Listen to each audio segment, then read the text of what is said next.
दोस्तों सबसे पहले आप इस वीडियो को देखिए और इस वीडियो के पीछे की सच्चाई मैं आपको बताता हूं कि धराली के उत्तरकाशी में ऐसी स्थिति क्यों बनी है। 5 अगस्त को धराली में जो तबाही हुई वो सिर्फ प्राकृतिक आपदा नहीं थी, ये नदी का अपना पुराना रास्ता वापस लेने की कहानी और एक ऐसा रास्ता जिसे हमने अपने विकास के नाम पर जबरन बदलने की कोशिश की। खीर गंगा का मूल रास्ता सीधा था, आप फोटो में देख सकते हो कि सीधे भागीरथी से मिलती थी, लेकिन दशकों से मानवीय गतिविधियों ने इसे मोड़ दिया और इसरो के सैटेलाइट इमेज बताते हैं कि 5 अगस्त को नदी ने अपना 1835 वाला रास्ता फिर से चुना। 2013 की केदारनाथ बाढ़ के बाद सरकार ने कुछ प्रोजेक्ट चलाए और आरसीसी की दीवार बनाई और चैनलाइजेशन करने का प्रयास किया और नदी को कंट्रोल करने का प्रयास किया और 4 धाम हाईवे प्रोजेक्ट के तहत सड़क चौड़ी की गई और बीआरओ ने इको सेंसिटिव नियमों को ताक में रख दिया और इस प्रोजेक्ट को आगे की ओर बढ़ाया गया और हजारों पेड़ इसी के तहत काटे गए। और खीर गंगा के 50 मीटर के दायरे में जहां एनजीटी ने निर्माण बैन किया था वहां सैकड़ों होटल, दुकानें और होम स्टे खड़े हो गए। नदी को मजबूर किया गया कि वो अपना प्राकृतिक रास्ता छोड़े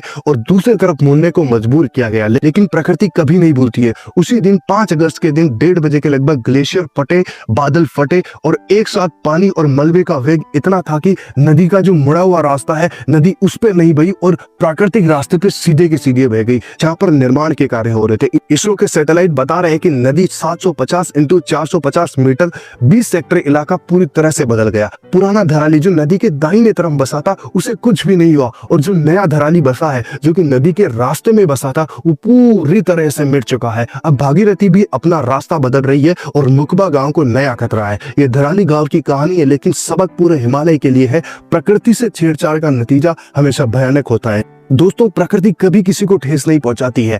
आपने उन जगहों पर घर बनाए जहां पर नदी और पानी के बहने का रास्ता था। आप किसी भी शहर में देख लीजिए, हमेशा कुछ समय के लिए अगर बारिश नहीं आती है तो वहां पे सूखा पड़ जाता है और लोग वहां अपने घर बना लेते हैं, लेकिन जब कुछ सालों बाद, दशकों बाद बारिश फिर से आती है तो आपको लगता है कि ये प्रकृति का कहर है। ये प्रकृति का कहर नहीं है। आपने अपने घर, अपने अपार्टमेंट, अपने होटल्स, अपने room stay etcetera kind of infrastructure वहां पे डेवलप किए जहां पर पानी के बहने का रास्ता था और फिर ये बाढ़ की स्थिति, पानी की स्थिति और ऐसी अनियंत्रित स्थिति होती है जिसमें आपको कष्ट होता है।